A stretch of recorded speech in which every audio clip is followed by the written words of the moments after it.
Guys welcome to my channel. ఈ రోజు అయితే ఫామ్కి వచ్చాము. ఇక్కడైతే బొబ్బస్కాయలు ఉన్నాయి గాయ్స్. చాలా బొబ్బస్కాయలు అయితే కింద పడి పగిలిపోయాయి.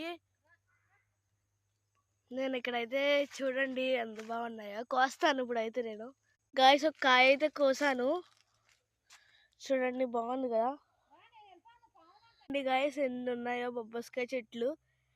4 కాయలు అయితే కోసుకొచ్చేసాం ఎవరికి తెలియకుండా. ఇంకో బొబ్బస్కాయ చెట్టు ఉంది, కోద్దాం. ఇది కూడా ఇక్కడైతే ఈ కాయ చాలా పండిపోయింది. ఇప్పుడు కోద్దాం కర్ర తీసుకుని.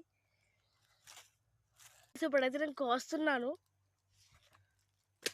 గాయస్. కాయ అయితే పడిపోయింది, కాకపోతే ఇక్కడ చితికింది, ఎందుకంటే నేను ఎక్కువ ప్రెస్ చేశాను. అయినా పర్లేదు, మనకి తిండి కావాలి కదా గాయస్. మనకి తిండి కాదు, ఫ్రూట్స్ కావాలి. ఇప్పుడైతే అక్కడికి ఫామ్లోకి పట్టుకెళ్ళిపోదాం. చూడండి నేను ఎన్ని అయితే కోసానో. 5 కాయలు కోసాను గైస్. దీన్ని ఏమంటారో నాకు తెలీదు, నార్ అంటారు అనుకుంటా. దీన్ని మీ భాషలో ఏమంటారో కామెంట్ చేయండి. Comment on let me now guys. నేను తినడానికి అయితే మ్యారీగోల్డ్ బిస్కెట్ తెచ్చుకున్నాను. ఇప్పుడైతే తినేద్దాం. నేనైతే బిస్కెట్ తినేస్తున్నాను. అక్కడ కొంతమంది పని చేస్తున్నారు.